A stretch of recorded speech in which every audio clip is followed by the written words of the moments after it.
En 1990, j'ai ouvert une boutique à Montréal, sur la rue du Luth. Ça s'appelait Noisettes et Chocolat. Et je créais des vêtements d'enfants. Ça s'était fait tout seul. Je vous raconterai ça dans une autre histoire.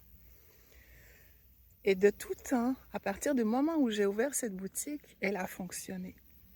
J'aimais ce que je faisais profondément. J'aimais les gens, j'aimais ma boutique, j'aimais la décorer autant que j'aimais créer les vêtements d'enfants, travailler avec l'équipe. Et puis, j'ai toujours suivi toutes mes intuitions.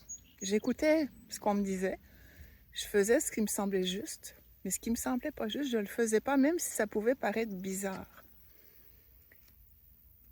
Pour vous faire une histoire courte, j'ai fait faillite en 1996. 5 ans et demi plus tard, j'ai laissé aller une œuvre de ma vie que j'ai vraiment beaucoup aimée, qui m'a vraiment fait du bien, qui faisait du bien aux gens, que j'ai adoré.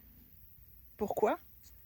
Parce qu'un jour, en 94, j'ai arrêté de suivre mon intuition et j'ai commencé à écouter les gens, pensant qu'ils avaient raison.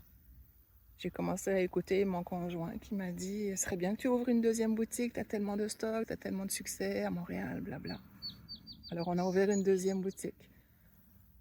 En l'espace de 2 ans, cette deuxième boutique, elle a bouffé tous les profits de la première et j'ai pas réussi à m'en sortir. Alors, j'ai appris une chose, par exemple. Regardez le panneau derrière moi qui vient d'arriver tout par hasard. J'ai choisi de prendre un tournant.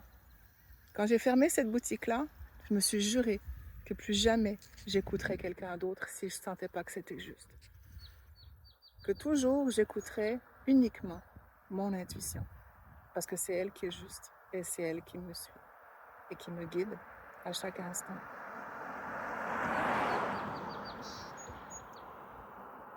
Alors, je vous invite à vraiment voir ce qui se passe pour vous.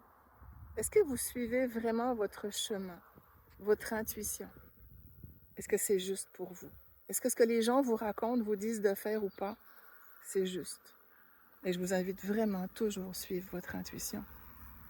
Et de cette intuition-là, de cette sensibilité qu'on a, on développe aussi nos dons. Et c'est ce que je vous propose dans mes stages. À bientôt, ensemble.